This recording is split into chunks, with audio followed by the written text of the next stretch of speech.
ఈ రాత్రి దేవుని వాక్యాన్ని ధ్యానించేదాని కొరకు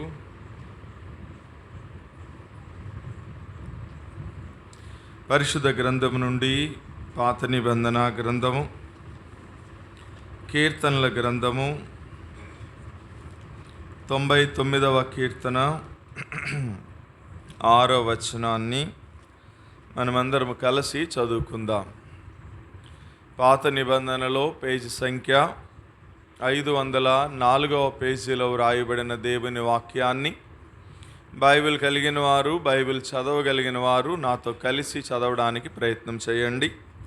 99వ కీర్తన 6వ వచనాన్ని మనమందరం కలిసి చదువుకుందాం. ఆయన యాజకులలో మోషే అహరోనులుండిరి. ఆయన నామమును బట్టి ప్రార్థన చేయు వారిలో సమూయేలు ఉండెను. వారు యెహోవాకు మొరపెట్టగా ఆయన వారికి ఉత్తరమిచ్చెను. ప్రార్థన. పరిశుద్ధుడు అయిన తండ్రి, ప్రేమ కలిగిన రక్షకుడా యేసుక్రీస్తు ప్రభువా, మీకు వేలాది వందనాలు, స్తుతి స్తోత్రాలు చెల్లిస్తున్నాము దేవా. తండ్రి, మీరెంతైనా కూడా నమ్మదగిన దేవుడు అయి ఉండి మా ఎడల మీకు వాత్సల్యత నూతనముగా కలిగినదై మా జీవితాల్లో మీరు మాకు అనుగ్రహించిన మరొక నూతన ప్రభుదిన దయా కిరీటాన్ని బట్టి మిమ్మల్ని స్తుతిస్తున్నాం ప్రభువా. తండ్రి, సజీవులు సజీవులే కదా నిన్ను స్తుతించేది.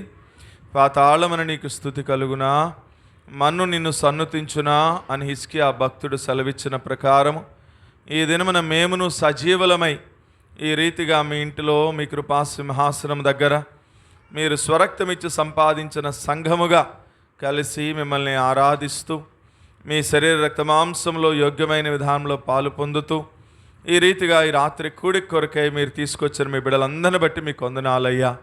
ఇంకెవరైతే మీ ఏర్పాట్లో మీ ప్రణాళికలో ఉన్నారో అటు వారు త్వరపడి మీ ఇంటికి రావడానికి కొరకై మీరే మార్గములు సరళం చేసి సకాలంలో క్షేమంగా మా మధ్యలోనికి తీసుకురమ్మని ప్రార్థన చేస్తూ ఉన్నాం.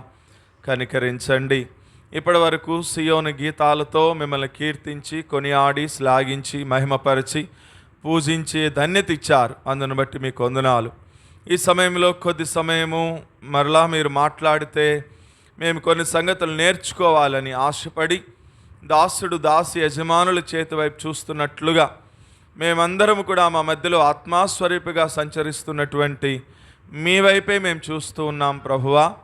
నిలవబడుతున్న వాడినైనా నేను నిష్ప్రయోజకుడినని, బలహీనమైన వాడిని యథార్థంగా ఒప్పుకుంటూ ఉండగా కేవలం మీరు మాత్రం ఇక్కడ నిలవబడి మాకు కావలసిన కొన్ని శ్రేష్టమైన తలంపులను మీ పరిశుద్ధ ఆత్మ ద్వారా మీ పరిశుద్ధ వాక్యములో నుండి మీరే మాతో మాట్లాడి మహిమ పొందమని యేసుక్రీస్తు ప్రభు నామంలో స్తుతించి ప్రార్థిస్తున్నాము తండ్రి, ఆమేన్. మంచిది. ఒక మాట మనం చదువుతూ వచ్చాం. 99వ కీర్తన 6వ వచనంలో ఏమని రాయబడి ఉందంటే, ఆయన యాజకులలో మోషే అహరోనులు ఉన్నారట. ఆయన నామమును బట్టి ప్రార్థన చేయు వారిలో సమూయేలు ఉన్నాడంట. వాళ్ళు మొరపెట్టినప్పుడట దేవుడు వారి ప్రార్థనకి జవాబిచ్చాడు. ఎంత మంచి మాట. మీరు జాగ్రత్తగా ఆలోచిస్తే దేవుని దగ్గర ప్రతి వారికి కొన్ని అకౌంట్లు ఉంటాయి అక్కడ, లేదా కొన్ని పుస్తకాలు ఉంటాయి దేవుని దగ్గర. ఆ పుస్తకాల్లో ఉదాహరణకి ఇప్పుడు జీవగ్రంథం ఉంది. దాంట్లో ఎవరి పేరు కనపడదో అట్టి వారిని అగ్నిగుండం అన్నాడు. అంటే ఆయన దగ్గర ఏం పుస్తకం ఉంది? జీవగ్రంథము అనే పుస్తకం ఉంది. ఇదిగో ఇప్పుడు మనం చదివిన వచ్చిన భాగంలో అన్నాడు, ఆయన యాజకులలో మోషే అహరోనులు ఉన్నారు అన్నాడు.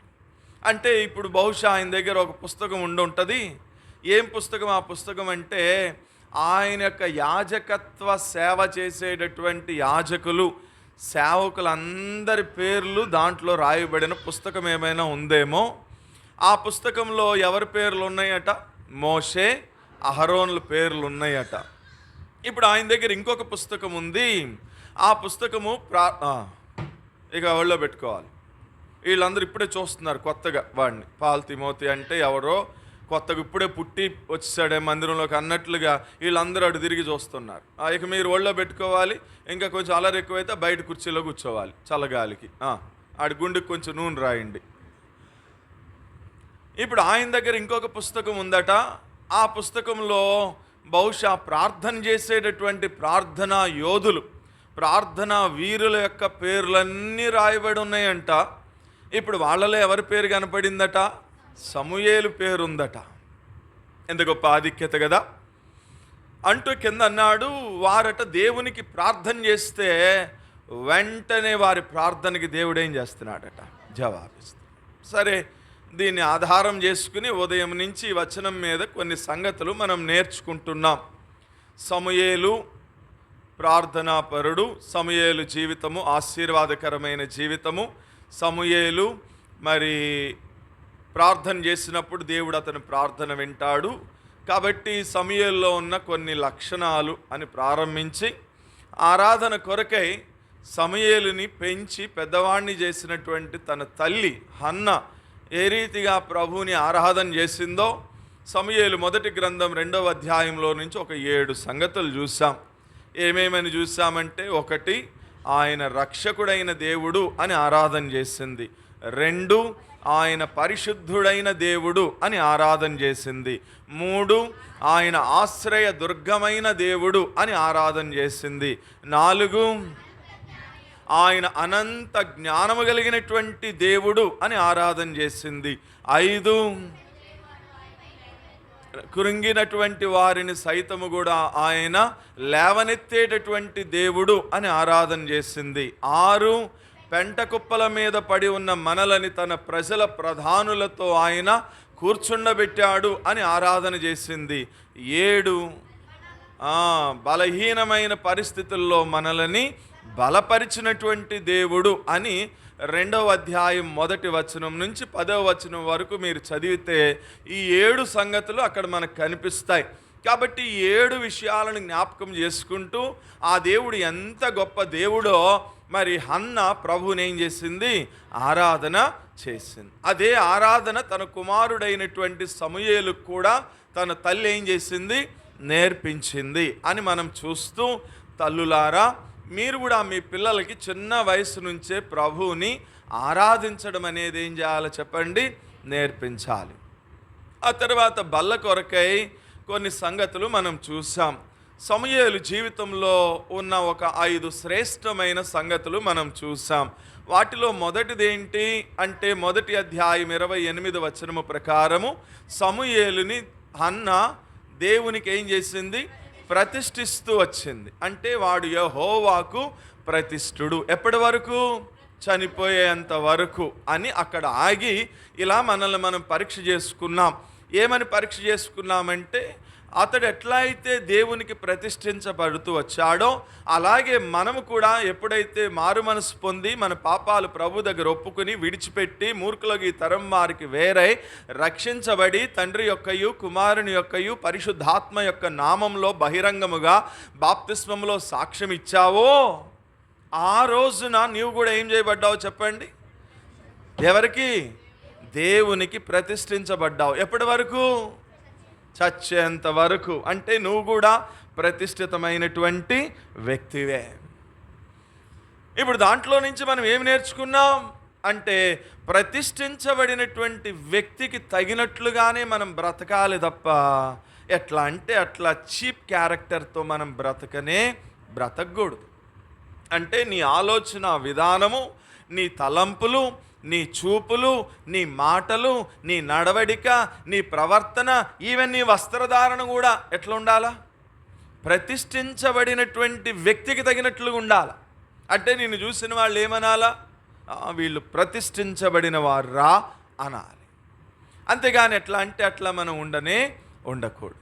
దానికి ఉదాహరణ నేను మీకు చెప్పాను. సంసోను, ఇస్కరియోతు, యూదా ప్రతిష్ఠించబడ్డారే కానీ ప్రతిష్ఠించబడిన వారికి తగిన రీతిగా వారు బ్రతకని కారణాన్ని బట్టి వారి జీవితంలో నష్టపోయారు. కానీ సమూయేలు ప్రతిష్ఠించబడ్డాడు, ప్రతిష్ఠించబడిన వ్యక్తికి తగినట్లుగా జీవించాడు. కాబట్టే సమూయేలు పేరు దేవుని దగ్గర ఉన్న పుస్తకంలో వ్రాయబడింది. రెండవది, అదే మొదటి అధ్యాయం 28లోనే ఆఖరి భాగంలో ఇట్లా రాయబడి ఉంది, వాడు అక్కడనే యెహోవాకు మ్రొక్కెను అని రాయబడింది. అంటే సమూయేలుకున్న రెండవ లక్షణం ఏంటి అంటే, హీ వర్షిప్డ్ దేర్. అంటే వాడు అక్కడనే ప్రభువుని ఏం చేస్తున్నాడు? ఆరాధిస్తున్నాడు. అంటే చిన్న వయసులోనే దేవుణ్ణి ఆరాధించే అనుభవం కలిగినటువంటి వాడు సమూయేలు. దాంట్లో నుంచి మనమేం నేర్చుకున్నాము అంటే మనం కూడా ఏం చేయాలి చెప్పండి? ప్రభువుని ఆరాధించాలి. ఎప్పుడు ఆరాధించాలి? ఆదివారం రోజున మాత్రమే కాదు. ఎప్పుడు ఆరాధించాలి? మన జీవితంలో దేవుడు ఏదైనా మేలు చేసినప్పుడు మాత్రమే కాదు. ఎప్పుడు ఆరాధించాలి అంటే కొన్ని సంగతులు చెప్పాను నేను ఉదయం. ఎప్పుడు ఆరాధించాలి అంటే in every circumstances you must have to worship the lord all mighty God. అంటే నీ ప్రతి పరిస్థితుల్లో కూడా దేవుణ్ణి నువ్వేం చేయాలా? ఆరాధించాలి. దానికి ఉదాహరణ చెప్పాను. యోబు గ్రంథము 1వ అధ్యాయం 21వ వచనంలో యోబు జీవితంలో సమస్తము కోల్పోయాడు. తనకున్న 7 కుమారులు 3 కుమార్తెలు కూడా పోగొట్టుకున్నాడు. అయినా కానీ యోబు అన్నాడు 1:21లో, యెహోవా ఇచ్చెను, యెహోవా తీసుకొనెను, యెహోవా నామమునకే స్తుతి కలుగును గాక అని ప్రభువుని ఆరాధిస్తూ వచ్చాడు. కాబట్టి ప్రతి పరిస్థితుల్లో కూడా నేను ప్రభువుని ఏం చేయాలి? ఆరాధించాలి. ఇక సమూయేలుకున్న 3వ లక్షణం చూసాం. 2వ అధ్యాయం 11వ వచనము, 2వ అధ్యాయము 18వ వచనము, 3వ అధ్యాయము 1వ వచనము. ఈ 3 వచనాల ప్రకారం సమూయేలుకున్న 3వ లక్షణం ఏంటి అంటే from the childhood is doing the God's work. బాల్యము నుండే అతడు ఏఫోదు ధరించుకుని ఏలి ఎదుట యెహోవాకు పరిచర్య చేయొచ్చు. సమూయేలు ఆశీర్వదించబడడానికి లేదా సమూయేలు పేరు దేవుని దగ్గర ఉన్న గ్రంథంలో లిఖించబడడానికి లేదా సమూయేలు ప్రార్థన చేస్తే దేవుడు అతని ప్రార్థనకి వెంటనే జవాబు ఇవ్వడానికి కలిగిన 3వ కారణం ఏంటి అంటే సమూయేలు చిన్నప్పటి నుంచే దేవుని మందిరంలో పరిచర్య చేయడం నేర్చుకున్నాడు. మరి మీరేం నేర్పిస్తున్నారు మీ పిల్లలకి చెప్పండి? మీ పిల్లలకి మీ ఇంట్లో పని చేయడము నేర్పించట్లా, మందిరంలో పని చేయడం నేర్పించట్లా. అందుకనే వాళ్ళు పెద్దవాళ్ళు అయిన తర్వాత ఏమవుతున్నారు? పనికి మాలినోళ్ళు అవుతున్నారు. కాబట్టి నేర్పించండి, తప్పేం లేదు. వాడు మగపిల్లవాడైనా ఆడపిల్ల అయినా ఇంట్లో పనులు నేర్పించండి. ఇల్లు ఊడవడం, అంట్లు కడగడం, బట్టలు ఉతకడం, బట్టలు ఆరేయడం, లేదా వంట చేయడము, కూరగాయలు కట్ చేయడం, ఇట్లాంటి చిన్న చిన్న పనులు నేర్పించండి, తప్పేం కాదు. నేను ఇప్పటికీ మా ఇంట్లో కూరగాయలు కట్ చేస్తాను. ఇదివరకంతా ఇల్లు ఊడ్చేవాడిని, తడిగుడ్డ కూడా వేసేవాడిని ఇంట్లో. తప్పేం లేదు. మన ఇంట్లో పని మనం చేసుకుంటే తప్పు లేదు. మన దేవుని మందిర పని మనం చేసుకుంటే అంతకంటే తప్పు లేనే లేదు. కాబట్టి పిల్లలకి నేర్పించండి. చిన్నప్పటి నుంచి వాళ్ళు ఏదో కంప్యూటర్ ఇంజనీర్లు చదువుతున్నారులే అని చెప్పి వాళ్ళని అట్లా విడిచిపెట్టద్దు. నేర్పించండి, చక్కగా అన్ని పనులు నేర్పించండి. ఏమో రేపొద్దున వాళ్ళ ఆవిడకి ఒంట్లో బాగోకపోతే చేసి పెట్టాలిగా, తప్పదు కదా, అప్పుడైనా ఉపయోగపడుతుందిగా. నేర్పించండి, తప్పేం లేదు, మగపిల్లోడు కదా అని అట్లా ఏం ఉంచాల్సిన అవసరంలా. కాబట్టి 3వది మనం నేర్చుకోవాల్సినది, నువ్వు దేవుని మందిరంలో పరిచర్య చేయడం నేర్చుకో. అట్ ద సేమ్ టైం మీ పిల్లల్ని కూడా దేవుని మందిరంలో పరిచర్య చేసేదాని కొరకు మీరేం చేయాలా? పంపించాలి. పొద్దున్నే వచ్చేయాలా మీ పిల్లలు, వచ్చేసి మందిరం అంతా శుభ్రం చేసి మందిరం అంతా అలంకరించి మళ్ళీ వెళ్ళి స్నానం చేసి రావాలి. మా సియోన్లో అయితే, మా మందిరం సియోన్లో ఒక వారం అచ్చంగా డ్యూటీ యవనస్తులైన పిల్లలకి, మగపిల్లలకి వేస్తారు. ఏ డ్యూటీ? ప్రేమావిందు సిద్ధపరిచే డ్యూటీ. అచ్చంగా మగపిల్లలకే ఒక వారం డ్యూటీ. ఎంత చక్కగా చేస్తారో. చక్కగా ఒక రోటి పచ్చడి చేస్తారు, ఆ తర్వాత సాంబార్ పెడతారు, అన్నం వండుతారు. అది వాళ్ళ డ్యూటీ. అట్లా ఒక్కొక్క వారం ఒక్కొక్కరికి వేస్తారు డ్యూటీ. వాళ్ళు వచ్చి పొద్దున్నే వచ్చి వాళ్ళకి వేసిన డ్యూటీ ప్రకారం వాళ్ళ పనులు వాళ్ళు చేసుకుని వెళ్ళాలి. అది వారికి ఎంతో ఆశీర్వాదం.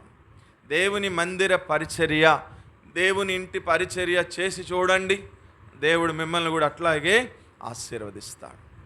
4వ సంగతి చూసాం.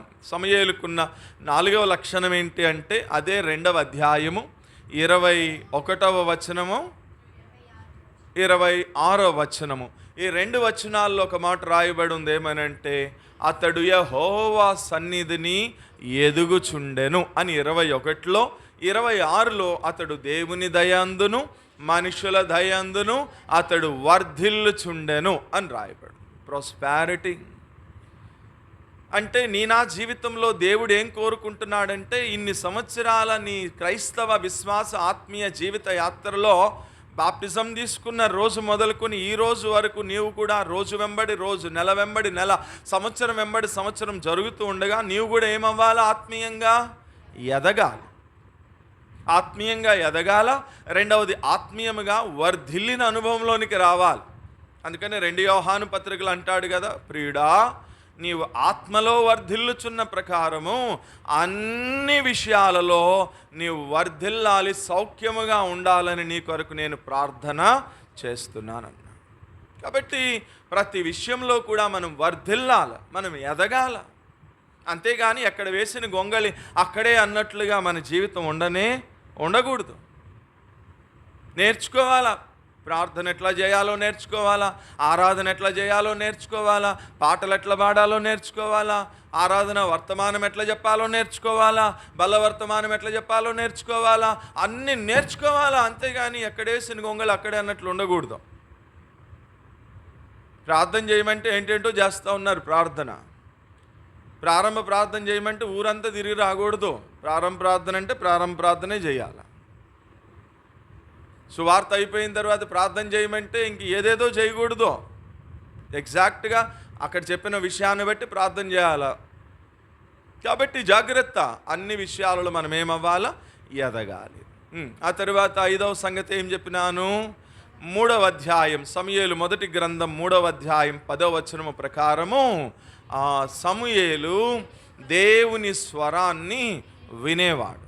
ఈ listens the voice of God. దేవుని స్వరం వినే అనుభవం కలిగినవాడు. దానికి మీకు చాలా సంగతులు చెప్పాను. దైవజనుడు భక్సింగ్ గారు రాసిన యెహోవా స్వరము అనే పుస్తకంలో దైవజనుడు ప్రతిరోజు దేవుని స్వరాన్ని వినేవాడని, దేవుని స్వరాన్ని వింటూ ఆయన ఏమేం చేశాడో చాలా విషయాలు ఉదయం నేను మాట్లాడుతూ వచ్చాను, ఇంకా చెప్పను, చాలు. కాబట్టి దాంట్లో నుంచి మనం ఏం నేర్చుకున్నాము అంటే, ఈ లోకంలో ఎవ్వరి స్వరం వినడానికంటే ముందు నువ్వు దేవుని స్వరము వినాలి. ప్రతిరోజు అది చచ్చేంత వరకు కూడా you must have to listen the voice of God. దేవుని స్వరం వినాల ప్రియ దేవుని బిడ్డ. అట్లా వినాలి అంటే నువ్వు ఎప్పుడు లెగవాలి చెప్పు. బయటవాడు అల్లాహు అక్బర్ అనే స్వరం వినబడక ముందే లెగవాలి. మరి మనం ఎప్పుడు లెగుస్తాం చెప్పు? మనం అన్ని స్వరాలు వినబడిన తర్వాత లెగుస్తాం మనం. ఇంకా దేవుని స్వరం ఏమింటాం? కాబట్టి జాగ్రత్త. దేవుని స్వరము, యెహోవా స్వరము, దేవుని స్వరము వినకపోతే మన ఆత్మీయ జీవితంలో మనం ముందుకు పోలేము. పొద్దున 5 చెప్పాను. రండి 6వ సంగతి కంటిన్యూషన్ చేస్తాను. 6వ సంగతి సమూయేలుకున్న 6వ లక్షణం 3వ అధ్యాయము 15వ వచనం. సమూయేలు మొదటి గ్రంథము 3వ అధ్యాయం 15వ వచనం. సమూయేలు ఉదయమగు వరకు పండుకొని లేచి యెహోవా మందిరము యొక్క తలుపులను తీసెను గాని భయపడి తనకు కలిగిన దర్శనం యొక్క సంగతిని ఏలీతో చెప్పకపోయాను. చాలు. 3:15 ప్రకారము ఏం జరిగింది సమూయేలు జీవితంలో అంటే, సమూయేలు దేవుని యొక్క దర్శనము పొందిన అనుభవం కలిగినటువంటి వాడు. కాబట్టి నోట్ చేసుకుందాం 6వ సంగతి. సమూయేలు దేవుని యొక్క దర్శనాన్ని పొందినటువంటి అనుభవము కలిగినటువంటి వాడు. రాసుకున్నారా? ఇప్పుడు నా వైపు చూడండి, ఎక్స్ప్లెనేషన్ ఇస్తాను. ఎందుకు సమూయేలుని దేవుడు ఆశీర్వదించాడు? ఎందుకు సమూయేలు పేరు ఆ పుస్తకంలో రాయబడింది? ఎందుకు సమూయేలు ప్రార్థన చేసినప్పుడు దేవుడు అతని ప్రార్థనకి జవాబిచ్చాడు అంటే 6వ సంగతి చెప్తున్నాను.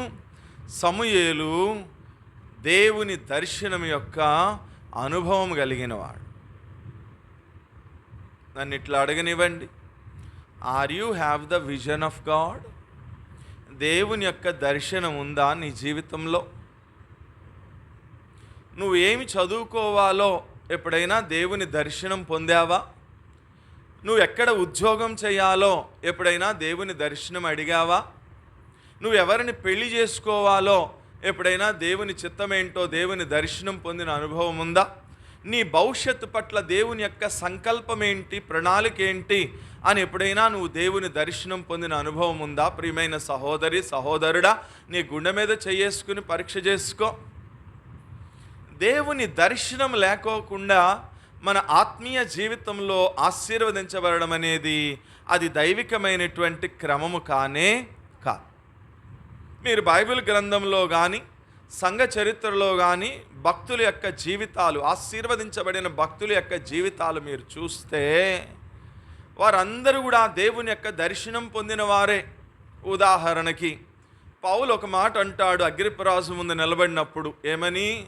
ఓ అగ్రిప్పరాజా, పూర్తి చేయండి, ఆకాశమందు కలిగినటువంటి ఆ దర్శనమునకు నేను అవిధేయుడని కాలేదన్నాడు. అంటే పౌలుకి ఏముంది చెప్పండి? ఒక దర్శనం ఉంది. దమస్కు మార్గంలో పౌలుకి దేవుడు ఒక దర్శనం ఇచ్చాడు. ఆ దర్శనానికట పౌలు అంటూ సాక్ష్యమిస్తూ అంటున్నాడు, రాజా, ఏ దర్శనమైతే నేను పొందానో ఆ దర్శనానికి నేనేమవ్వలేదు, అవిధేయుడిని అవలా. అంటే ఏమయ్యాను నేను? విధేయుడిని అయ్యా.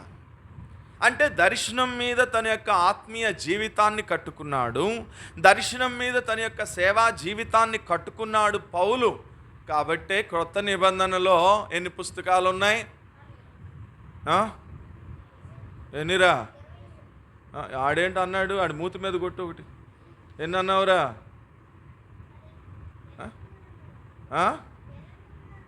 29 అన్నావా? అందుకే కొట్టమన్నాను నిన్ను, అందుకే కొట్టమన్నా. అర్థమైందా? జాగ్రత్త.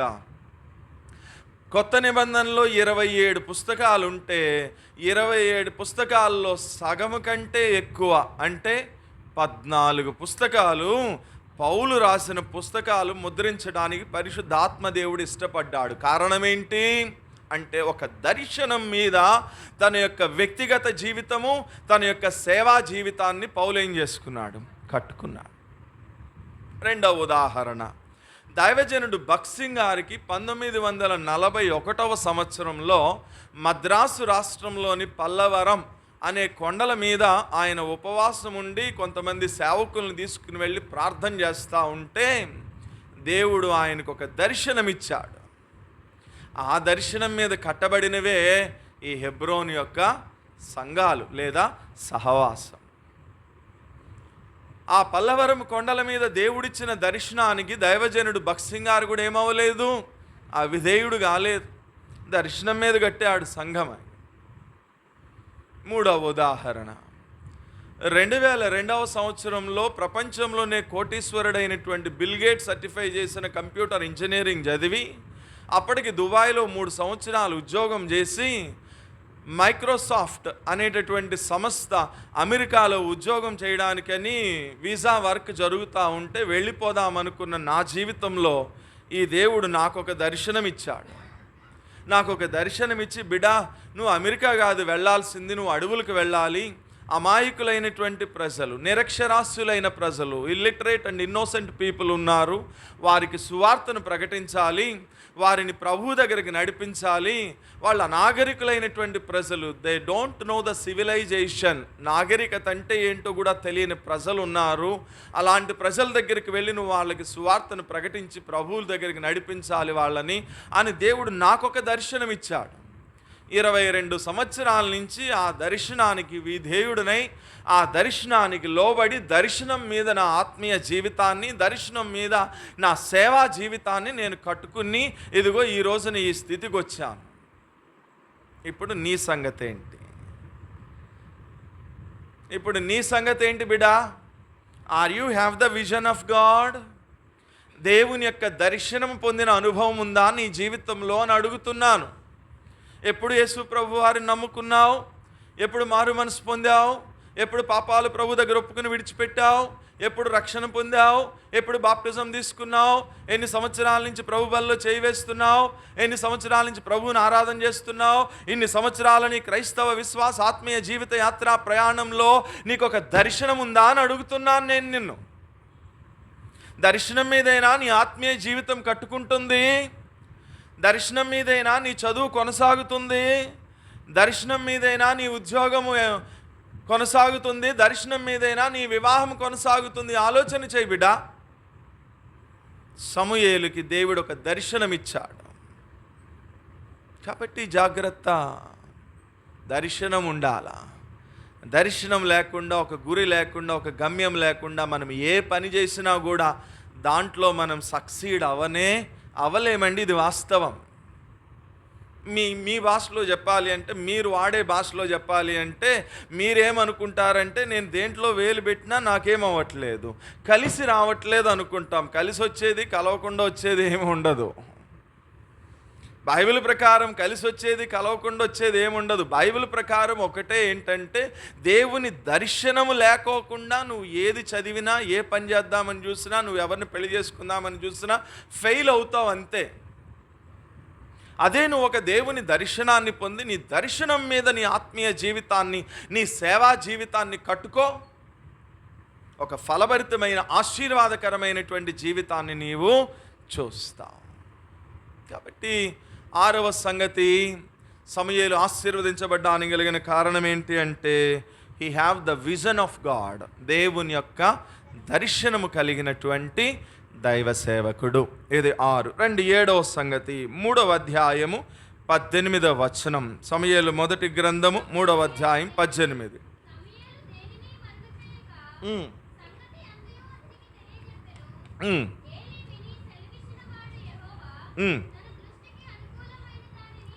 చాలులే, మనకు కావాల్సిన మాట వచ్చేసింది.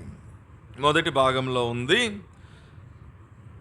సమూయేలు దేనిని మరుగు చేయక సంగతి అంతా కూడా ఏలీకి తెలియచేసినాడు. అంటే సందర్భం చెప్తాను. ఏంటి సందర్భము అంటే, ఒక రోజున సమూయేలు మందిరంలో పడుకున్నాడు. రోజులాగానే మందిరంలో నిద్రపోతూ ఉంటే దేవుడు సమూయేలుతో ఏం చేస్తున్నాడు, మాట్లాడాడు. ఏమని మాట్లాడాడు? సమూయేలు, సమూయేలు అని పిలిచాడు. ఇప్పుడు సమూయేలు అన్నాడు, ప్రభువా నీ దాసుడు ఆలకిస్తున్నాడు, ఆజ్ఞవయ్యా అన్నాడు. అప్పుడు సమూయేలుకి దేవుడు ఏమిచ్చాడు? ఒక దర్శనం ఇచ్చాడు.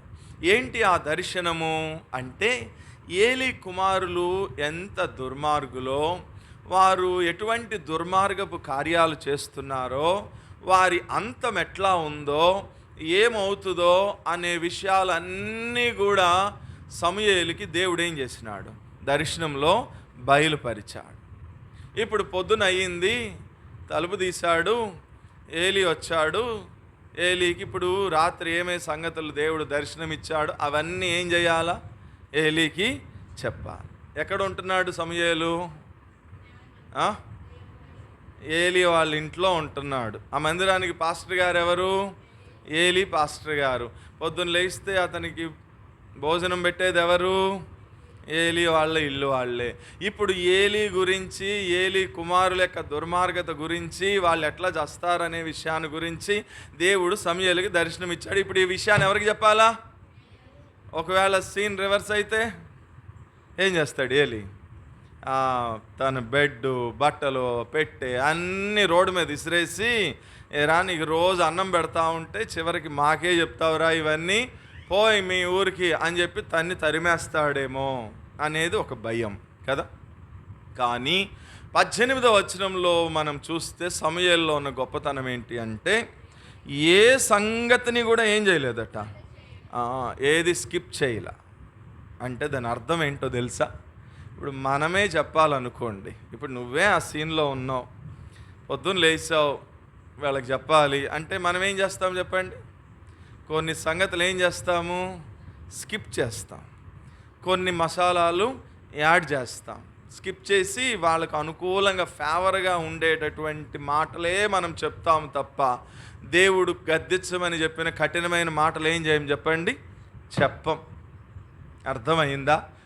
అందుకే నేను ప్రతిసారి బల్లగుద్ది ఉన్నది ఉన్నట్లుగా డైరెక్ట్గా ఎందుకు చెప్తానంటే, ఏది కూడా దేవుడు చెప్పమన్నది ఏది కూడా ఏం చేయకూడదు, మరుగు చేయకూడదు.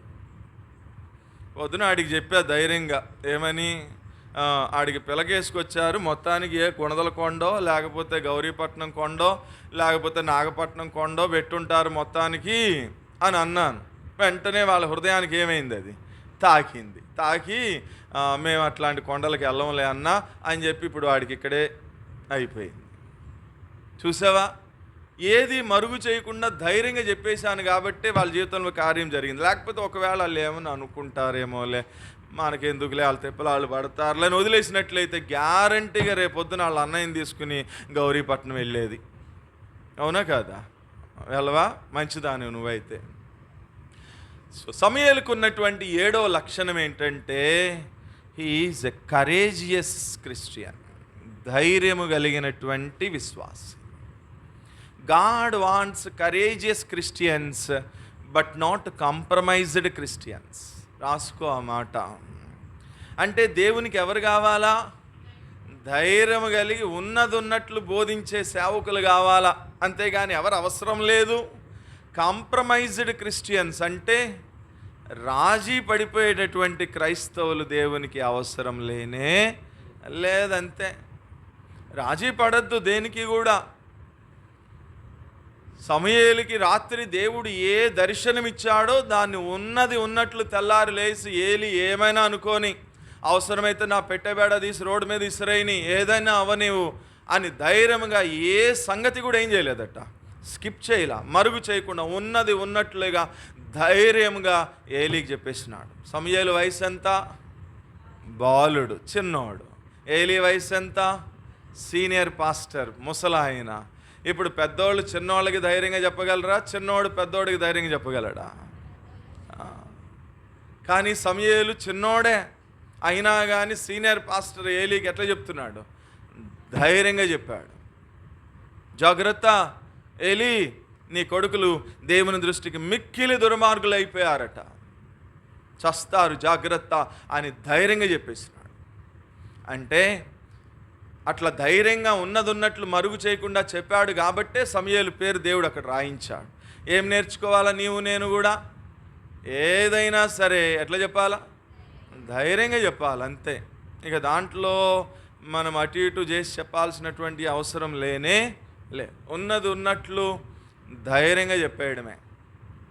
Because God wants courageous Christians but not compromised Christians. 8వ సంగతి, 3వ అధ్యాయము 19వ వచనం. సమూయేలు పెద్దవాడు కాగా యెహోవా అతనికి తోడై ఉన్నందున అతని మాటలలో ఏదియూ తప్పిపోలేదు. కాబట్టి సమూయేలు యెహోవాకు ప్రవక్తగా స్థిరపడినని దాను మొదలుకొని బెయేర్షెబా వరకు ఇజ్రాయేలీలందరూ ఇప్పుడు సమూయేలు ఏమయ్యాడు? పెద్దోడయ్యాడంట. సమూయేలు పెద్దవాడయ్యేసరికి దేవుడు అతనికి ఎట్లున్నాడట? తోడుగున్నాడట. రెండవది, దాను అనే ఊరు మొదలుకుని బెయేర్షెబా అనే ఊరు వరకు అతడు ఏమయ్యాడట? ఇప్పుడు ప్రవక్త అయ్యాడు. చూసావా, సమూయేలుకున్న ఎన్నో లక్షణం ఇది? 8వ లక్షణం ఏంటి అంటే సమూయేలుకి దేవుడు ఎట్లా ఉన్నాడట? రోజు తోడు. అంటే దేవుడు తోడుగా ఉండడానికి తగినటువంటి ప్రార్థనా జీవితము, ఆత్మీయమైనటువంటి జీవితాన్ని సమూయేలు కలిగి ఉన్నాడు కాబట్టే దేవుడు అతనికి తోడుగా ఉన్నాడు. రెండవది, అతను పెద్దవాడైన తర్వాత ఏమయ్యాడంట? దాను అనే ఊరు మొదలుకొని బెయేర్షెబా అనేటటువంటి ఊరు వరకు కూడా అతడు ప్రవక్త అయ్యాడు. అతడు ఏది చెబితే అదేమవుతూ వచ్చింది? నెరవేర్చబడుతూ వచ్చింది. అది ప్రవక్త అంటే. అర్థమైందా? ప్రవక్త అంటే అర్థం ఏంటి? మౌత్ పీస్ లాంటోడు. అంటే ఇక్కడ నిలబడి దేవుడు ఏది మాట్లాడితే అదే ప్రవక్త ఏం చేయాలా? చెప్పాలి. ప్రవక్త ఏది చెబితే అది ఏం చేయబడిందంటే ఆ రోజుల్లో నెరవేర్చబడి. ఈ రోజుల్లో ప్రవక్తలు చాలామందిని చూస్తారు మీరు టీవీల్లో. ఆడు చెప్పేది ఏది కూడా ఏమవుతాం? నెరవేర్చబడదు. మీకు కావాలంటే చూడండి, మన ప్రవక్తలే. బెల్లంపల్లిలో ఒక ప్రవక్త ఉన్నాడు, ఇంకా చాలామంది ప్రవక్తలు ఉన్నారు. ఈ ప్రవక్తలు చెప్పారు ఏమని? పెట్రోల్ ఉన్నా లేకపోయినా కారు శరవేగంతో దూసుకుని వెళ్ళిపోతుంది తెలంగాణలో అన్నాడు ప్రవక్త. ఏమైంది? చతికిలబడ్డాడు. కరెంట్ ఉన్నా లేకపోయినా ఫ్యాను అసలు ఆక్కోకుండా 5 స్పీడ్లో తిరిగేస్తూనే ఉంటుంది ఆంధ్రాలో అని చెప్పాడు. ఏమైంది?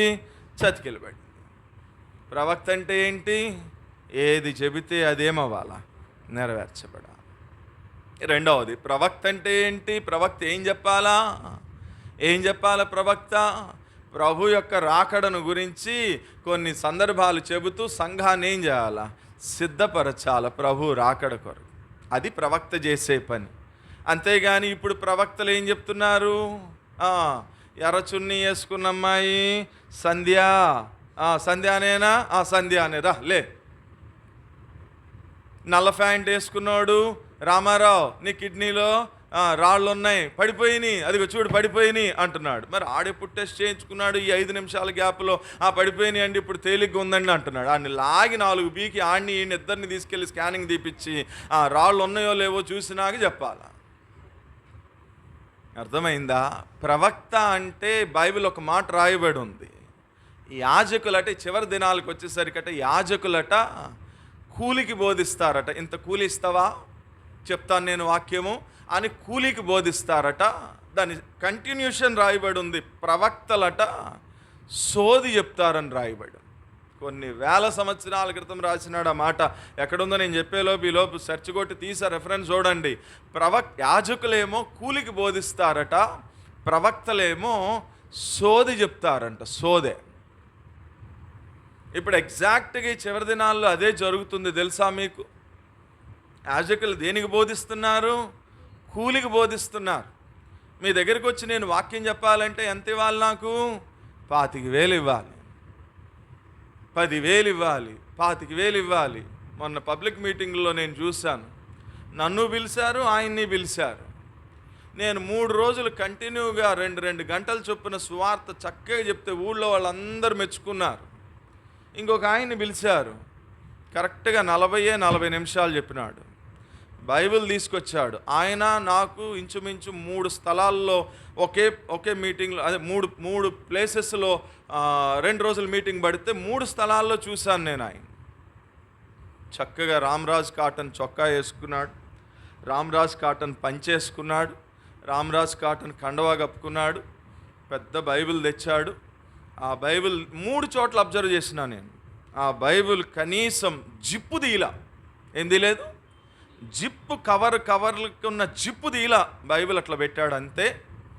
40 నిమిషాలు ఏం చెప్పాడు? సోది చెప్పాడు. చండాలమైనటువంటి జోక్స్ చెప్పినాడు, దరిద్రమైన జోక్స్. అంటే పబ్లిక్ మీటింగ్లో మాట్లాడకూడనటువంటి జోక్స్, వ్యర్థమైన పదాలు వాడాడు. దిగాడు. కనీసం పిలిచిన వాళ్ళు ఇంటి లోపలికి వెళ్ళి వాళ్ళు పెట్టిన ఒక ముద్ద తినలేదు, వాళ్ళ కుటుంబం కొరకు ప్రార్థన చేయలేదు. దిగాడు. దిగినట్లే కారు ఎక్కేశాడు. ఏసీ కారు రెడీగా ఉంది ఆయన కారు ఎక్కి కూర్చున్నాడు. ఆ పాస్టర్ గారిని పిలవండి అన్నాడు. పాస్టర్ గారు వచ్చాడు, కవర్ ఇచ్చాడు, తీసుకున్నాడు, వెళ్ళిపోయాడు. నేను అడిగాను, ఎంత ఇచ్చారు పాస్టర్ గారు అని అడిగాను. 10,000, 20,000 ఆయన డిమాండ్ చేశాడండి. మేము 10,000 కంటే ఎక్కువ ఇచ్చుకోలేమని 10,000 ఇచ్చామండి అన్నాడు. 40 నిమిషాల సోది చెప్తే 10,000 ఇచ్చాడట. 3 రోజులు, రోజుకి 1.5 గంట చొప్పున 3.5, 4.5 గంటలు వాక్యం చెప్తే నాకు 7,000 ఇచ్చారు 3 రోజులకి. ఎక్కడుంది న్యాయం చెప్పండి? అట్లా అని మీరు నాకు డబ్బులు ఇమ్మని నేను చెప్పట్లేదులే, కానీ మీ డబ్బులు నాకు వద్దబ్బా. ఎందుకంటే మీరు ఇస్తే 7,000, 10,000 ఇస్తారు. నా దేవుడు ఇస్తే చాలా ఇస్తాడు, అది నాకు నమ్మకం ఫస్ట్ నుంచి. నేను ఎందుకు చెప్తున్నానంటే 40 నిమిషాలు సోది చెప్పేదానికి ఆయన 20,000 డిమాండ్ చేశాడంట. అడిగాడట ముందే, నాకు 20,000 ఇవ్వాలని. అంత మేము ఇచ్చుకోలేములే అంటే 10,000కి తక్కువ అయితే నేను రాను అన్నాడట. ఇక చేసేది లేక 10,000కి ఒప్పుకున్నారట వాళ్ళు. చూసారా ఏమైపోయినారు? ఎందుకు చెప్తూ వచ్చున్నాను నేను అంటే, చివరి దినాల్లో యాజకులు దేనికి బోధిస్తున్నారు? కూలి అడుగుతున్నారు. ఎంత ఇస్తావు నాకు? ప్రవక్తలు ఏం చేస్తున్నారట? సోది చెప్తున్నారట ప్రవక్తలు. కాబట్టి జాగ్రత్త. నా జీవితంలో దేవుడు మనకి ఎట్లుండాలా? తోడుగా ఉండాలి. దేవుడు మనకి తోడుగా ఉండేటటువంటి విధానంలో మనం బ్రతికినప్పుడే మన పేరు అక్కడ రాయబడి ఉంటుంది. అంతేగాని కూలికి బోధించొద్దు. నిన్ను కూడా రక్షించడానికి కొరకు, నిన్ను కూడా నరకం నుంచి తప్పించడానికి కొరకు దేవుడు కూడా ఎంత రేటు అని పెడితే ఎంత రేటు చెల్లించగలవు నువ్వు చెప్పు చూద్దాం. చెల్లించగలమా? అందుకనేగా మనం ఆరాధన చేసేటప్పుడు ఏమంటాము? ఈ రుణము ఎప్పటికీ తీరక అట్లుండాల్సిందే. ఏమిచ్చి నీ రుణం నేను తీర్చుకోగలను. మరి ఆయన రేటు పెట్టలేదే, నిన్ను రక్షించడానికి రేటు పెట్టలేదే, మరి నువ్వెందుకు రేటు పెడుతున్నావు? ఆయన రక్షణ సువార్తను ప్రకటించడానికంటే ఇదిగో ఆ వాక్యం కోసమే. యాజకులు దేనికి బోధిస్తారు? కూలికి. ఇప్పుడు ప్రవక్తలందరూ సోదే చెప్తున్నారండి. ఎక్కడ చూసిన వాక్యం ఎవడు చెప్పట్లా, సోదే. కాబట్టి జాగ్రత్త, అట్లాంటి వాటి జోలికి మనం పోవద్దు. అట్లా నువ్వు కూడా ఉండద్దు. ఎట్లా ఉండాలా అంటే దేవుడు మనకి తోడై ఉండడానికి అనుకూలమైనటువంటి విధానంలో మనము జీవించాలి తప్ప ఎట్లా అంటే అట్లా జీవించు. కాబట్టి అతడేమయ్యాడు? ఇప్పుడు పెద్దవాడైనప్పుడు ప్రవక్త అయ్యాడు. ఇక్కడ తల్లులకు ఒక మాట చెప్పనివ్వండి, చెప్పి ముందుకెళ్తాను నేను. ఇప్పుడు ఒకే మందిరంలో పెరిగారు. ఎవరెవరు? మందిరం పేరేంటి? షిలోహు ప్రార్థన మందిరం. అదే మందిరంలో ఎవరు పెరిగారు? బాలుడైన సమూయేలు పెరిగాడు ఒక పక్కన ఎవరు పెరుగుతున్నారు? ఏలీ కుమారులైనటువంటి ఓఫ్ని, ఫినెహాసులు పెరుగుతున్నారు. ఈ బాలుడైన సమూయేలు పెరిగేటప్పుడు దేవుడు ఏమని రాయించాడు? బాలుడైన సమూయేలు యెహోవాకు పరిచర్య చేయుచుండెను. బాలుడైన సమూయేలు ఎఫోదు ధరించుకుని యెహోవాకు పరిచర్య చేయుచుండెను. బాలుడైన సమూయేలు ఏలీ ఎదుట యెహోవాకు పరిచర్య చేయుచుండెను అని రాసి 3:19 వచ్చేసరికి అన్నాడు, ఇప్పుడు సమూయేలు పెద్దవాడు కాగా యెహోవా అతనికి తోడై ఉన్నందున దాను అనే ఊరు మొదలుకొని బెయేర్షెబా అనే ఊరు వరకు అతడు ప్రవక్తగా స్థిరం. ఇప్పుడు ఏమయ్యాడు? ఇతడు పెద్దోడైనప్పుడు ప్రవక్త అయ్యాడు. మరి వీళ్ళిద్దరు ఏమయ్యారు? మిక్కిలి దుర్మార్గులయ్యారు. ఇద్దరు ఒకే మందిరంలో పెరిగారుగా, మరి ఎక్కడ తేడా? ఒకడేమో ప్రవక్త అయ్యాడు, ఒకడేమో దుర్మార్గుడయ్యాడు. తేడా ఎక్కడొచ్చింది చెప్పండి? ఎక్కడొచ్చింది? తల్లి పెంపకంలో వచ్చింది. అర్థమైందా? తల్లులారా జాగ్రత్త, మీరే రేపొద్దున లెక్క చెప్పాలా. ఎందుకో చెప్పాను నేను పొద్దున, mother is the first teacher. Who is the first teacher అనే ప్రశ్నకి సమాధానం ఏంటి? Mother is the first teacher. వాడిని స్కూల్లో వేసేది 5వ సంవత్సరంలో. ఈ 5 సంవత్సరాలు ఎవరు టీచరు? మదరే first teacher. దేవుడు మీకు ఇచ్చినటువంటి గర్భఫలం అనేది ఏంటిది? అది దేవుడు మీకు ఇచ్చినటువంటి బహుమానం. వాడిని ప్రవక్తగా చేస్తావా, పనికి మాలిన దుర్మార్గుడిగా చేస్తావా? రెండు ఎవరి చేతిలో ఉన్నాయి? తల్లి చేతిలోనే ఉన్నాయి. కాబట్టి తల్లులారా జాగ్రత్త, మీకే చెప్పేది. అర్థమైందా? పిల్లల్ని జాగ్రత్తగా పెంచాలా. దేవుని మందిరానికి ఆ గల్లు గజ్జలేయించుకు రావద్దు. రెండవది, కింద పడుకుని పైకి లేచి ఎక్సర్సైజ్ చేస్తూ ఉంటే ఒంగోబెట్టి కరెక్ట్గా చెయ్యి వెనకబెట్టి కొడితే మళ్ళీ ఆ అమ్మాయి పెళ్ళయి ఆ అమ్మాయికి పిల్లలు పుట్టేంత వరకు కూడా సెట్ రైట్లో కూర్చుంటుంది. నువ్వేమో ఆ పిల్లకి నువ్వు పుట్టినట్లు ఉంది, నీకు ఆ అమ్మాయి పుట్టినట్లు లేదు.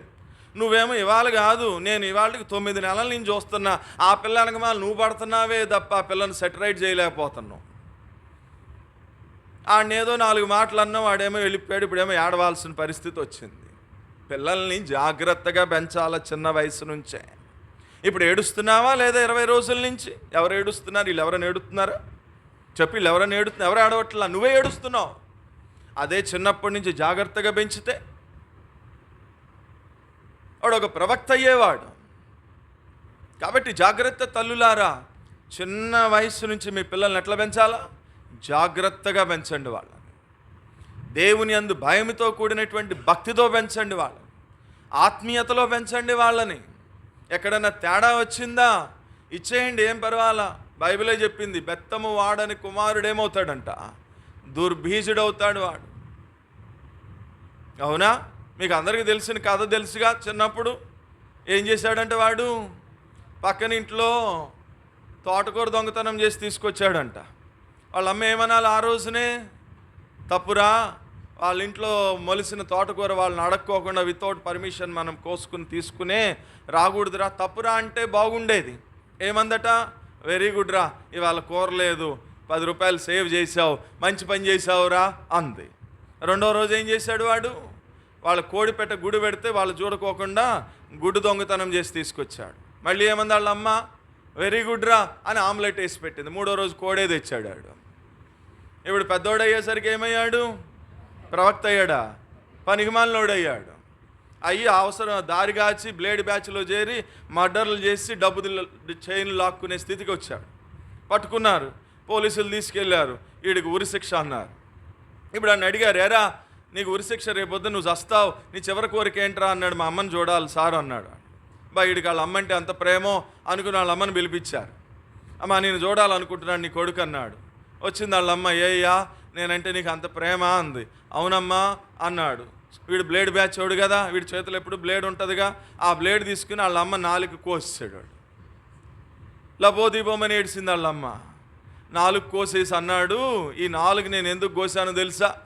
ఇదే 4తో నేను తోటకూర దొంగతనం చేసిన రోజున తప్పురా అని ఒక చిన్న మాట అన్నట్లయితే, ఇదే 4తో నేను కోడిగుడ్డు దొంగతనం చేసుకొచ్చినప్పుడు ఇట్లాంటి పనులు మనం చేయకూడదురా, పోలీసులు నిన్ను అరెస్ట్ చేసి తీసుకెళ్ళి కొడతారా అని ఒక చిన్న మాట ఈ 4తో నువ్వు అన్నట్లయితే ఈరోజు నేను ఉరికంబం ఎక్కుండేవాడిని కానే కాదు అని 4 ఏం చేసినాడు?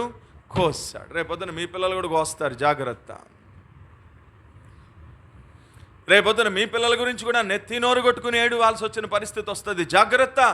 అట్లా రాకుండా ఉండాలంటే చిన్న వయసు నుంచే ఏం చేయాలా? జాగ్రత్తగా పెంచాలి, ప్రభువులో పెంచాల. వాళ్ళ అమ్మ అట్లా పెంచింది కాబట్టి ప్రవక్త అయ్యాడు పెద్దవాడైనప్పుడు సమూయేలు. మరి ఏలీ కుమారులు దుర్మార్గులు. ఎవరు చెప్పినారా సాక్ష్యం? ఎవరన్నారా మాట? మనుషులంటే పర్వాలేదు, మనుషులు ఏదో అంటారు లేరా, వాళ్ళకి ఏం తెలుసులే అనుకోవచ్చు. ఎవరన్నారా మాట? దేవుడు అన్నాడు సాక్షాత్ వీళ్ళు దుర్మార్గులని. ఎంత బాధాకరమైన మాట. కాబట్టి జాగ్రత్త తల్లి, నీ పిల్లల్ని జాగ్రత్తగా పెంచు, చిన్న వయసు నుంచే ప్రార్థనాపూర్వకంగా పెంచో. అందుకని అన్నాడు విలాప వాక్యంలో, మీ పసిపిల్లల కొరకు ఏం చేయాలంట? రేయి మొదటి జామున లేచి నీళ్లు కుమ్మరించినట్లుగా నీ హృదయాన్ని యెహోవా సన్నిధిలో కుమ్మరించి వారి కోసం నీ చేతులెత్తి నువ్వేం చేయాలా? ప్రార్థన. ఎంతమంది తల్లులు ప్రార్థన చేస్తున్నారు చెప్పండి మీ గుండె మీద చెయ్యేసి? మీ పిల్లలు బయటికి వెళ్ళేటప్పుడు ఎంతమంది తల్లులు ప్రార్థన చేసి పంపిస్తున్నారు చెప్పండి మీ గుండె మీద చెయ్యేసి? మీ పిల్లలు స్కూల్కి వెళ్ళేటప్పుడు ఎంతమంది తల్లులు వాళ్ళ తల మీద చెయ్యేసి ప్రార్థన చేసి పంపిస్తున్నారు చెప్పండి మీ గుండె మీద చెయ్యేసి? ఎంతమంది తల్లులు మీ పిల్లలు స్కూల్ నుంచి రాగానే వాళ్ళ తల మీద చేయబెట్టి, ప్రభువా నా పిల్లల్ని క్షేమంగా తీసుకొచ్చావయ్యా అని ప్రార్థన చేసి ఇంట్లోకి తీసుకొస్తున్నారు చెప్పండి మీ గుండె మీద చెయ్యేసి? ఇప్పటికీ నాకు 48 సంవత్సరాల వయస్సు. అనర్గళంగా దేవుని వాక్యం చెప్తాను, అనేక మంది కోసం ప్రార్థన చేస్తాను. కానీ ఈ రోజుకి నేను గడప దాటి బయట అడుగు పెట్టాలి అంటే మా అమ్మ ప్రార్థన చేయకోకుండా అడుగు పెట్టనివ్వదు. ఒక్కొక్కసారి నేను లేట్ అవుతుంది అని అన్నా కూడా ఒప్పుకోదు. నిలబెట్టి మళ్ళీ నేను ఏదైనా ఈ ఫోన్ ఏదైనా చూస్తా, చేయమ్మా త్వరగా లేట్ అవుతుందంటే నేను చేయనంటది, స్ట్రిక్ట్గా అంటది. నేను చేయనట్లా, నువ్వు ఫోన్లు చూస్తానో లేకపోతే నువ్వు బెల్ట్ పెట్టుకుంటానో లేకపోతే నువ్వు తలదూకుంటాను నుంచుంటే నేను చేయను ప్రార్థన అంటది ఖచ్చితంగా. అవన్నీ తీసేసి స్ట్రైట్గా నువ్వు నిలబడి కళ్ళు మూసుకుంటేనే ప్రార్థన చేస్తానంటది. అంత స్ట్రిక్ట్గా ఉంటుంది. ప్రార్థన చేసి తల మీద చేయబెట్టి ప్రార్థన చేసిన తర్వాతనే గడప దాటిస్తుంది తప్ప ప్రార్థన లేకోకుండా బయటికి పంపించదు. మా తల్లి నన్నట్లా పెంచింది కాబట్టే ఈ రోజున ఇదిగో ఈ స్థితికి వచ్చినా. నేను పనికి మాలిన వాళ్ళని అవలా, లేకపోతే నేను దుర్మార్గుడిని అవ్వలేదు బిడ్డ. మరి నీ సంగతి ఏంటి? నేను ఎప్పుడైనా వాక్యం చెప్పేటప్పుడు మా అమ్మ కూర్చుని ఉంటే వాక్యం అయిపోయిన తర్వాత వాళ్ళు చాలామంది వచ్చి అంటారు, అబ్బా ఎంత మంచి కొడుకుని కన్నావమ్మా నువ్వు, ఎంత మంచి కొడుకుని కొని దేవునికి అప్పగిచ్చావమ్మా అని అంటారు. అది చాలా ఆమెకు సంతోషం. మరి నీ సంగతి ఏంటి బిడ్డ? మరి నువ్వెట్లా పెంచుతున్నావు? ఈ రోజున మేము ఇలా నిలబడి ఉన్నాము అంటే తల్లి ప్రార్థన. ఒక తల్లిగా నీ ప్రార్థన ఎట్లా ఉంది? నీ పిల్లల కొరకు ప్రార్థన చేస్తున్నావా? మీ పిల్లల్ని ప్రార్థన చేసి బయటికి పంపిస్తున్నావా? ప్రార్థనలో పెంచు మీ పిల్లల్ని. కాబట్టి జాగ్రత్త. ఇది ఎన్నోది? ఇది 8వ. 9వ సంగతి 3వ అధ్యాయం 21వ వచనం. 3వ అధ్యాయం 21వ వచనం.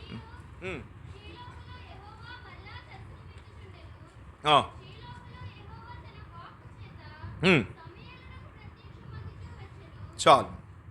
సో ఎన్నోది ఇది? తొమ్మిదవది. 9వ మాట ఏమని రాయబడి ఉంది అంటే, షిలోహు మందిరంలో దేవుడట తన వాక్కు చేత సమూయేలుకి ఏమవుతున్నాడట? ప్రత్యక్షత, ద రివలేషన్ ఆఫ్ వర్డ్. అంటే 9వది వాక్య ప్రత్యక్షత యొక్క అనుభవం కలిగినటువంటి వాడు సమూయేలు. ఆ మాట రాసుకోండి. వాక్య ప్రత్యక్షత, the revelation of the word of God. దేవుని యొక్క వాక్యం యొక్క ప్రత్యక్షత కలిగినటువంటి వాడు సమూయేలు. చూసావా? వాక్య ప్రత్యక్షత మనకి లేకపోతే వాక్యాన్ని మనం ఏం చేస్తామో తెలుసా? మన ఇష్టం వచ్చినట్లు చెప్పేస్తాం, ఏదేదో చెప్పేస్తామంతే, అర్థం పర్థం లేకుండా. ఎప్పుడు ఉన్న వాక్యాన్ని ఉన్నది ఉన్నట్లుగా వాక్యానుసారముగా నువ్వు ఎప్పుడు నేర్చుకోగలుగుతావు, ఇతరులకి నువ్వు ఎప్పుడు నేర్పించగలుగుతావు అంటే వాక్యం యొక్క ప్రత్యక్షత, రివలేషన్ ఉండాలి. అది ఎప్పుడు వస్తుంది? ఎప్పుడైతే నువ్వు దేవునిలో భక్తి కలిగి జీవిస్తావో సమూయేలు వలె, అప్పుడు సమూయేలుకి వాక్య ప్రత్యక్షత అనుగ్రహించిన దేవుడు నీకు కూడా ఏం చేస్తాడు? నీకు కూడా వాక్య ప్రత్యక్షతని అనుగ్రహిస్తాడు. కాబట్టి 9వ లక్షణం ఏంటి అంటే సమూయేలు వాక్య ప్రత్యక్షత కలిగినవాడు. మరి నీ సంగతి ఏంటి? నీకుందా వాక్య ప్రత్యక్షత? వాక్య ప్రత్యక్షత కలగాలి అంటే నువ్వు ప్రతిరోజు ఏం చేయాలా? ప్రతిరోజు దేవుని వాక్యాన్ని చదవాల. దేవుని వాక్యాన్ని చదవకపోతే వాక్యం యొక్క ప్రత్యక్షత మనకి రానే రా. కాబట్టి ప్రతిరోజు వాక్య ప్రత్యక్షత యొక్క అనుభవము కలిగి ఉండాలి. రండి 10వ సంగతి చూద్దాం. 7వ అధ్యాయము 8వ వచనం. సమూయేలు మొదటి గ్రంథము 7వ అధ్యాయము 8వ వచనం. మన దేవుడైన యెహోవా మనలను రక్షించునట్లుగా మా కొరకు ఆయనను ప్రార్థన చేయుట మానవద్దని సమూయేలు నొద్ద. ఈ వచనం ప్రకారం ఇట్లా రాసుకుందామా? 10వ సంగతి, మా గురించి దేవుని దగ్గర ప్రార్థన చేయుట నువ్వు మానద్దు అంటున్నారు ఇజ్రాయేలీలు. అంటే సమూయేలుకున్న 10వ లక్షణం ఏంటి అంటే మానక ప్రార్థన చేసేవాడు. మరి ఇట్లా ఒకసారి ఆ వచనం జాగ్రత్త చూడండి. ఇజ్రాయేలీలు అన్నారు, సమూయేలు మా గురించి దేవుని దగ్గర మానక ప్రార్థన చేయయ్యా అన్నారు. అంటే ఇండైరెక్ట్గా చెప్పకనే వాళ్ళు ఒక సంగతి చెప్పారు. వాళ్ళ బ్రతుకు ఏమని చెప్పారు చెప్పండి? ఏం చెప్పారు? సమూయేలు మా గురించి దేవుని దగ్గర మానుకోకుండా ప్రార్థన చెయ్యయ్యా అని అన్నారు. అంటే చెప్పకనే వాళ్ళు ఏం చెప్పారు చెప్పండి? రాజుగారి చిన్న భార్య అందంగా ఉంటుంది అని ఒక స్టేట్మెంట్ ఇచ్చి వదిలేసావు అనుకో, అంటే నువ్వు చెప్పకనే ఏం చెప్పావు? రాజుగారి పెద్ద భార్య అంత అందంగా ఉండదని చెప్పావు. అవునా? ఇప్పుడు వాళ్ళు అన్నారు, సమూయేలు మా కొరకు నువ్వు దేవుని దగ్గర ప్రార్థన చేయడం మానద్దయ్యా అన్నారు. అంటే చెప్పకనే ఇప్పుడు ఏం చెప్పారు వాళ్ళు? చెప్పండి. మేము ప్రార్థన చేయడము ఎప్పుడో మానేసాం. అది ఎప్పుడో మానేసాం. చాలామంది వచ్చి మా దగ్గర కూడా అదే చెప్తారు. ఏమని? మా కొరకు మీ వ్యక్తిగత ప్రార్థనలో జ్ఞాపకం చేసుకోండి, రోజు ప్రార్థన చేయండి. రోజు ప్రార్థన చేస్తాం మానకుండా. మరి నువ్వేం చేస్తావు? బిస్మిల్లా బిర్యానీ నుంచి బిర్యానీ తెప్పించుకుని రోజు బిర్యానీ తిని చక్కగా పడుకో నువ్వు.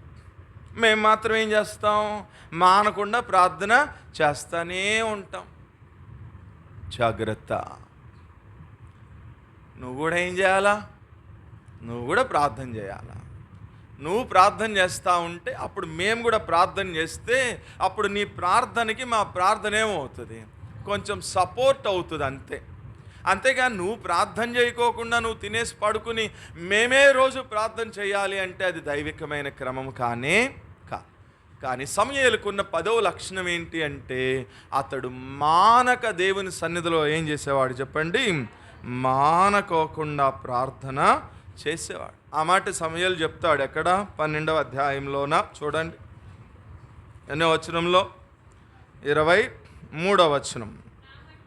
నా మట్టుకు నేను మీ నిమిత్తము ప్రార్థన చేయుట మానుట వలన యెహోవాకు విరోధముగా పాపము చేసిన వాడు నగుతును, అది నాకు దూరమగునుగాక అన్న. చాలు. అంటే ఏం చెప్తున్నాడు? నేను ఎప్పుడు కూడా మీ కొరకు ప్రార్థన చేయడం అనేది నేనేం చేయలేదు, మానలా. ఒకవేళ అట్లా మానేస్తే అదే నాకేమైపోతుంది? పాపమైపోతుంది. దేవుడు దాన్ని పాపముగా పరిగణించునుగాక అంటే అంత ఖచ్చితంగా ప్రార్థన చేసేవాడు సమూయేలు. చూసావా, సమూయేలుకున్న 10వ లక్షణం ఏంటంటే మానకుండా ప్రార్థన చేసేవాడు. అందుకనే సమూయేలు పేరు ఎక్కడుందట? జీవగ్రంథంలో ప్రార్థన చేసేటటువంటి వారి పేరుల జాబితాలో ఎవరి పేరుందట? సమూయేలు పేరుంది. అతడు ప్రార్థన చేయగా దేవుడు అతని ప్రార్థనకి ఏమిస్తున్నాడట? జవాబిస్తున్నాడు. కాబట్టి మన జీవితంలో మనం కూడా నేర్చుకోవాల్సిన 10వ సంగతి ఏంటి అంటే, మనం కూడా ఏం చేయాలా? వ్యక్తిగతంగా నువ్వు చేయాలా, మానక ప్రార్థన చేయాలా. మేము కూడా ఏం చేస్తాం? నీ కొరకు ప్రార్థన చేస్తాం. అంతేగాని అన్నకి చెప్పానులే, ఆయన చేస్తుంటాడు, లేక నేను చేసినా చేయకపోయినా పర్వాలేదులే అనుకుంటే కానే కాదు. కాబట్టి మానకుండా ఒక అంశం మనకిస్తే మానకుండా దాని కొరకు మనం ఏం చేయాలా? ప్రార్థన చేయాలి. ఒక పుస్తకం పెట్టండి, దాంట్లో సమస్యలన్నీ రాయండి, మానకుండా ప్రార్థన చేయండి.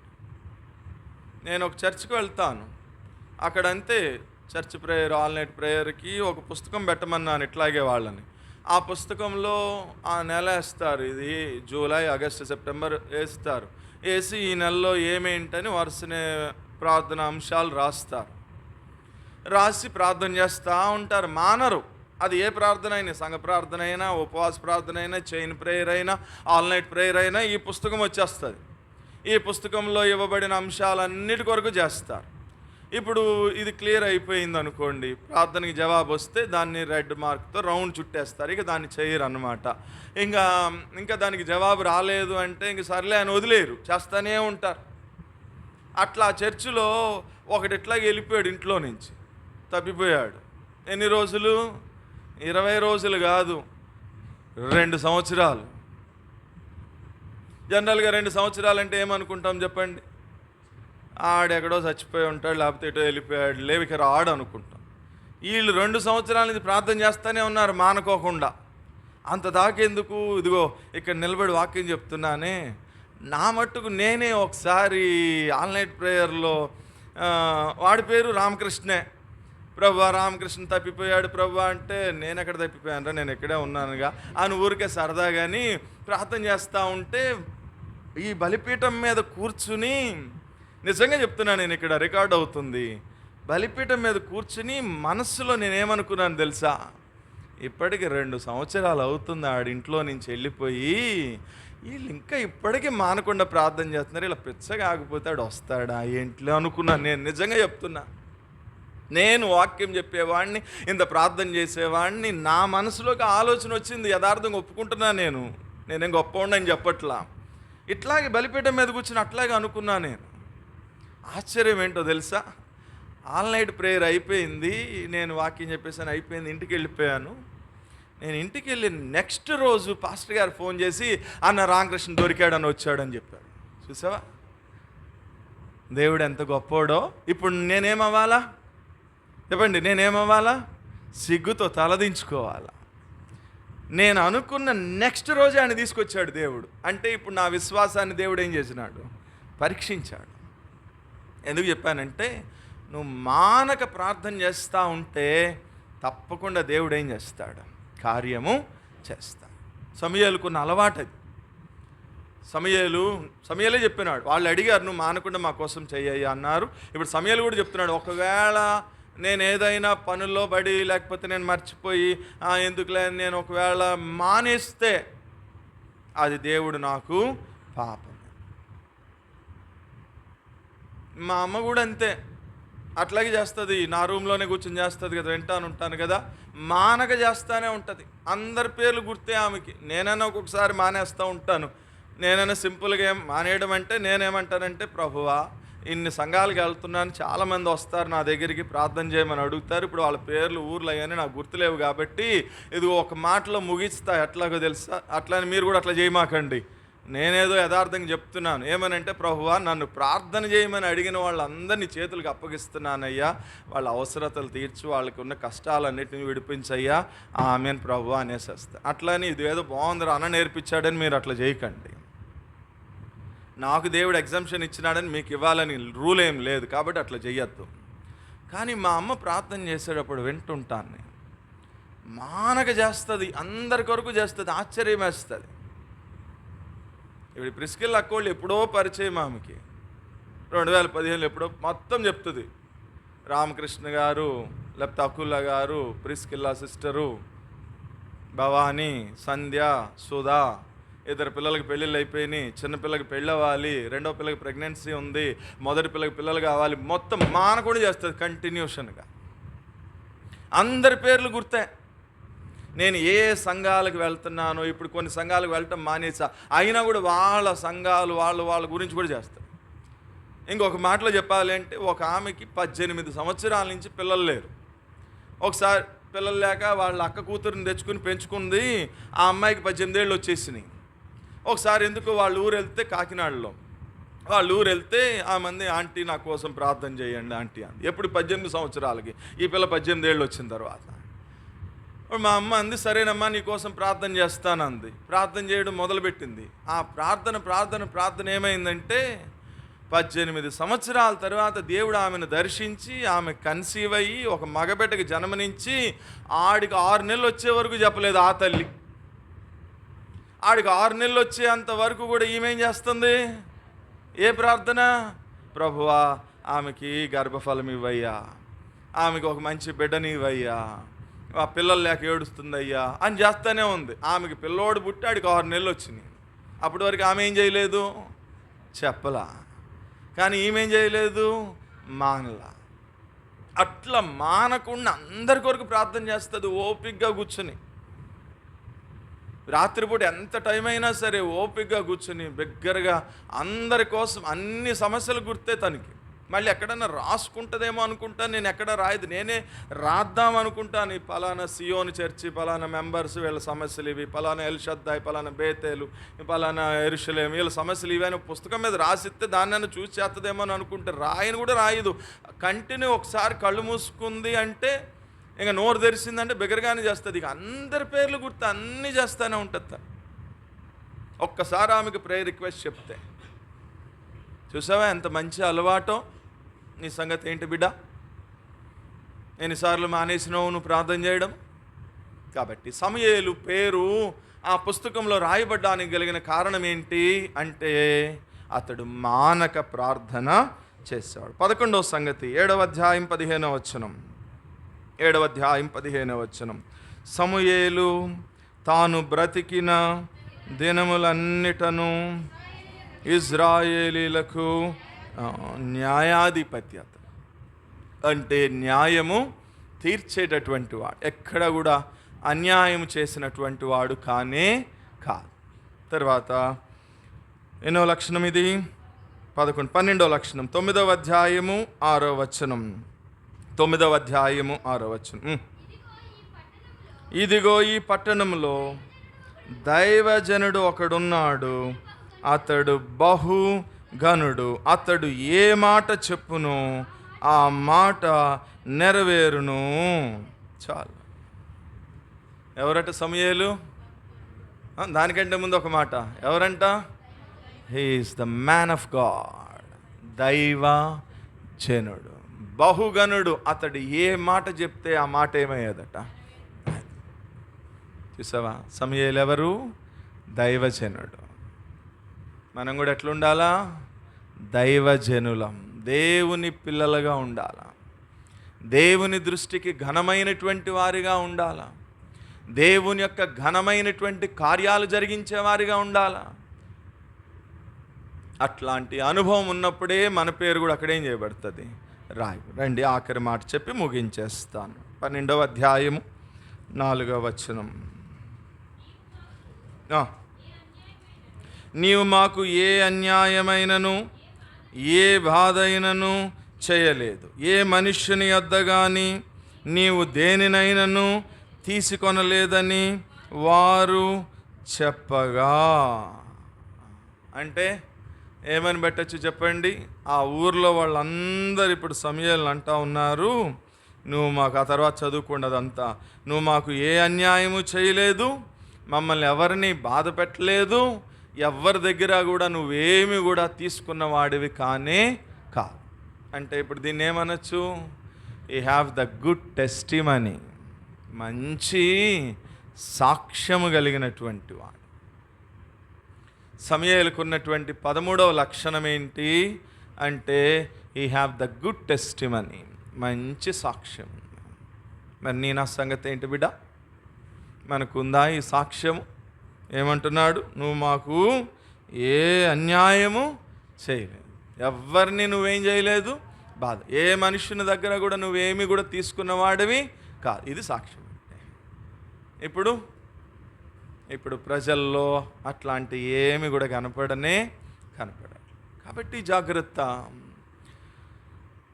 ఎవరి పేరు దేవుని దగ్గర ఉన్న పుస్తకంలో రాయబడుతుంది అంటే those who have the good testimony, ఎవరైతే మంచి సాక్ష్యము కలిగి ఉంటారో వారి పేరే దేవుని దగ్గర ఉన్నటువంటి గ్రంథంలో ఏం చేయబడుతుంది, రాయబడుతుంది. ఎట్ ద సేమ్ టైం వారి ప్రార్థనని దేవుడు ఏం చేస్తాడు, ఆలకిస్తాడు. చాలు, ఇంకా 9 అయిపోయింది, మన సమయం అయిపోయింది. ఎన్ని సంగతులు చెప్పాను చెప్పండి? 13. అట్లా మీరు మొత్తం చదువుతూ ఉంటే ఇంకా రాయొచ్చు. ఒకసారి దానియేలు గురించి చెప్పాను. దానియేలు నువ్వు బహుప్రియుడవి అని అంశం తీసుకుని, దానియేలు ఎందుకు ప్రియుడయ్యాడు అంటే దగ్గర 32 సంగతులు ఉన్నాయి నా దగ్గర. 32 సంగతులు. ఒక చర్చిలో నన్ను వారం రోజులు హౌస్ అరెస్ట్ చేశారు, బంధించేశారు. నువ్వు ఎక్కడికి పోవడానికి వీలు లేదురా, నువ్వు మా చర్చిలో వాక్యం చెప్పాలని. ఇక అప్పుడు దానియేలు నువ్వు బహుప్రియుడు అని తీసుకుని దానియేలు పుస్తకం 12 అధ్యాయాల్లో 32 సంగతులు చెప్తే రాసుకున్నారు పిల్లలు అందరు చక్కగా. ఇప్పుడు ఈ ఒక్కరోజే ఎన్ని సంగతులు చెప్పాను చెప్పండి? 13 చెప్పాను. ఇంకా మీరు స్టడీ చేస్తే ఇంక బోల్డ్ సంగతులు ఉంటాయి. ఏమేంటి చెప్పండి, ఒకసారి రివిజన్ చేయండి. సమూయేలు దేవునికి ప్రతిష్ఠించబడినవాడు. మనం కూడా ఎవరమి? ప్రతిష్ఠించబడిన వాళ్ళమే. ప్రతిష్ఠించబడిన వ్యక్తికి తగినట్లుగా బ్రతకాలి. రెండవది, సమూయేలు అన్ని పరిస్థితుల్లో దేవుణ్ణి ఆరాధించేటటువంటి వాడు. మూడవది, సమూయేలు యెహోవాకు పరిచర్య చేసేవాడు. నాలుగవది, సమూయేలు దేవుని సన్నిధిలో ఎదుగుతూ ఉండేవాడు, వర్ధిల్లినటువంటి వాడు. ఐదవది, సమూయేలు దేవుని స్వరాన్ని విన్నటువంటి వాడు. ఆరవది, సమూయేలు దేవుని యొక్క దర్శనాన్ని పొందినటువంటి వాడు. ఏడవది, సమూయేలు ధైర్యముగా ఉన్నట్లు ఏది కూడా స్కిప్ చేయకుండా దాచిపెట్టకుండా ధైర్యంగా చెప్పేవాడు. ఎనిమిదవది, సమూయేలుకి దేవుడు తోడుగా ఉండేటట్లుగా జీవించి ప్రవక్త అయినటువంటి వాడు. తొమ్మిదవది, సమూయేలు దేవుని యొక్క వాక్య ప్రత్యక్షత యొక్క అనుభవము కలిగినటువంటి వాడు. పదవది, సమూయేలు మానక ప్రార్థన చేసేవాడు. 11వది, సమూయేలు న్యాయము తీర్చేటటువంటి న్యాయాధిపతి. 12వది, సమూయేలు దైవజనుడు, మహాఘనుడు. 13వది, సమూయేలు మంచి సాక్ష్యము కలిగిన. అందుకు సమూయేలు పేరు ఎక్కడుందట? 99 కీర్తన 6 వచనంలో చదివినారు. సమూయేలు పేరు ఎక్కడుందట? ప్రార్థన చేయువారిలో దేవునికి ఎవరి పేరు కనపడిందట? సమూయేలు పేరు. వారు ప్రార్థన చేయగా యెహోవా వారికి వెంటనే ఉత్తరం ఇచ్చాడు అని రాయ. చూసావా? రేపొద్దున ఎంత బ్రతుకు బతికి సామెత చెప్తారు, ఎంత బ్రతుకు బతికి ఇంటి వెనకమాల చచ్చాడు అంటాడు ఎవడో. మేము హిందువులుగా ఉన్నప్పుడు ఇంకొక సామెత చెప్పేవాళ్ళు, ఏమని? అన్నీ తెలిసినోడేమో, నాకు అన్నీ తెలుసు అనుకున్నాడేమో అమావాస్య రోజు చచ్చాడంట, ఏమీ తెలియనోడేమో ఏకాదశి రోజు చచ్చాడంట. అట్లా మన పేరు ఇంత బ్రతికి ఇంత పరిచర్య చేసి ఇన్ని పాటలు పాడి ఇన్ని వాక్యాలు చెప్పి చివరికి మన పేరు దేవుని దగ్గర ఉన్నటువంటి గ్రంథంలో రాయబడలేదనుకో, ఈ గ్రంథంలో రాయబడని వారు అందరూ ఎక్కడికి పోతారంటే డెస్టినేషను అగ్నిగుండమునకు పాలగుదురు అన్నారు. కాబట్టి ఆ గ్రంథంలో మన పేరు ఉండాలా. ఆ గ్రంథంలో మన పేరు ఉంటేనే ఒకటి, భూమి మీద నువ్వు ప్రార్థన చేసిన ప్రతి ప్రార్థనకి దేవుడు ఏం చేస్తాడు? జవాబిస్తాడు. రెండవది, దేవుని రాజ్యంలో నీకు ఒక స్థలాన్ని దేవుడు నీకు కేటాయిస్తాడు. అదే ఆ పేరు లేకపోతే చాలా కష్టం. కానీ ఇప్పుడు మనం చదివాం 99:6, మోషే పేరుందట, అహరోను పేరుందట, సమూయేలు పేరుందట, బక్సింగార్ పేరుందట. నీ పేరు కూడా ఉంటే ఎంత బాగుండు. అట్లా ఉండాలంటే ఏం చేయాలా? ఇప్పుడు చెప్పిన ఈ 13 లక్షణాలు మనం కూడా కలిగి ఉండాలి. అప్పుడే మన పేరు కూడా అక్కడ ఏం చేయబడుతుంది? రాయబడి ఉంటుంది. లేకపోతే కష్టం. తలలు వంచుదాం, కళ్ళు మూసుకుందాం, ప్రార్థన చేయండి. మీరు ప్రార్థన చేయండి, నేను ఆశీర్వాదిస్తాను.